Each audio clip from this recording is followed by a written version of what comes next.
Hi, I'm Nick from Dorman Products, and this is Greaser. Welcome to our video on the 7th Gen Toyota Camry, which ran from 2011 to 2017. We're going to break down some of the most common repair scenarios you're likely to see on these vehicles. Now, whether you're a tech or a vehicle owner looking for legendary longevity, the Camry brings a lot to the table. And while you might think a car as reliable as the Toyota wouldn't spend much time in a service bay, they're a pretty common sight on American roads. With over 3 million of them running around, problems are bound to crop up. These machines can withstand a lot of owner neglect, but they do have their limits. And even when properly taken care of, these Camrys can rack up big miles, so sometimes attention is necessary as parts accumulate road time. Nick, let's go over this Camry and check out some of the most common points of failure on these vehicles. And we can point out a few of the parts that Dorman makes to repair them better than new.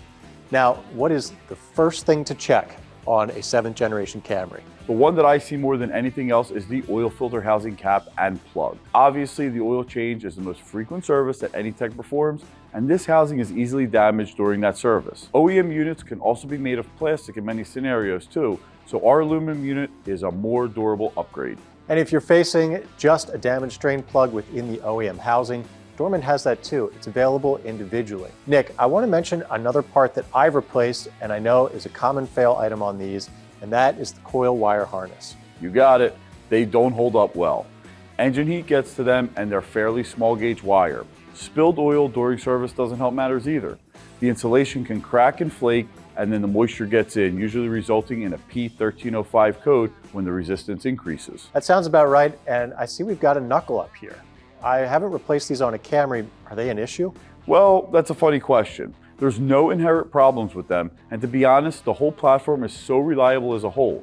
But I always check them out, especially with higher mileage Camrys. The wheels are moving parts, and after hundreds of thousands of miles in service, the bearings do eventually give up. So our OE FIX knuckles don't really change the design, but they do come pre-assembled with the bearing pressed in. They're great for garages without a shop press and also for DIYers. That is nice, and I guess it saves a shop the possibility of not being able to locate a knuckle in a salvage yard if the bearing pocket becomes worn. Exactly. I also want to mention at this time too, the spindle nut. I see these reused all the time and they shouldn't be. Staking and removing weakens and damages the threads. These need to be ordered when the knuckle is replaced or at the time of a CV axle replacement. They have a really high torque spec, over 200 foot-pounds. This isn't the spot to be reusing things if you ask me. And of course, our loaded knuckle kit includes a spindle nut right there in the box. That's a great tip, and I could see how someone would forget to order a new spindle nut or get in a hurry just to try to get a car repaired and out the door. Are there any other trouble spots to be aware of? Well, I made a video a while back about an OE FIX part that we have that I love, and it's the AC compressor flow sensor. If you've got a Camry with a B1479 code, odds are excellent that the flow sensor is bad. However, Toyota wants you to replace the complete compressor, which is a ton of money. I save my customers money by just replacing that sensor. And it must cost about 1% of a compressor. So evacuating the system is all the customer has to pay for? Not even that. I've had customers suffering with hot cars in summer thinking that the repair was going to be miserable. But the reality is that the sensor is a Hall effect sensor that doesn't seal gas or liquid. The repair is super fast, and testing the sensor takes longer than just replacing it. This next item is one I think I can teach you a little bit about, and that's the screen digitizer. Do you know what the credit card trick is? No, educate me. All right, well, the infotainment screen on many Toyotas will break in such a way that the buttons on the screen either move when the calibration gets wonky or it doesn't work at all. The credit card trick involves sliding a card past the screen bezel to access parts of the screen that are covered. It may still respond to pressure, but it's not really what I would call a long-term solution to your radio. Well, I've never heard of that solution, but I am very familiar with the problem.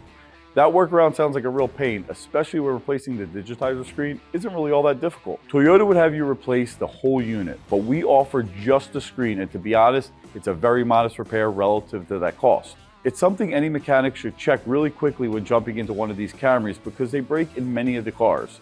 It's something my customers really appreciate too because it affects the day-to-day usability of the car, and it only takes a few minutes to cycle through a few menus when you hop into the car, but the owner may really appreciate your diligence and you may flag some easy hours.